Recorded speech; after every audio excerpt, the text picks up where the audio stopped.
Friends Govinda Govinda ମୁଁ ସାଉଥର ଗୋଟେ ଝିଅ ହେଲେ ବି ମତେ ଓଡିଶା ବହୁତ ଭଲ ଲାଗେ। ତ କାଲି ଯେତେବେଳେ ମୁଁ ବ୍ରହ୍ମପୁର ଭୁବନେଶ୍ୱର ଯାଉଥିଲି ସେତେବେଳେ ଚିଲିକାର ଦୃଶ୍ୟଟା ବହୁତ ସୁନ୍ଦର ହେଇଥିଲା।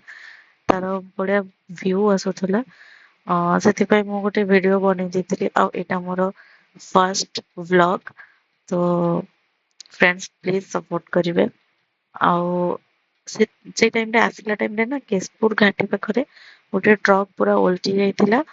ତ ଦୟାକରିକି ଯୋଉ ଭାଇମାନେ ଡ୍ରାଇଭ କରୁଛନ୍ତି ଡ୍ରିଙ୍କସ କରି ଡ୍ରାଇଭ କରନ୍ତୁ ନାହିଁ।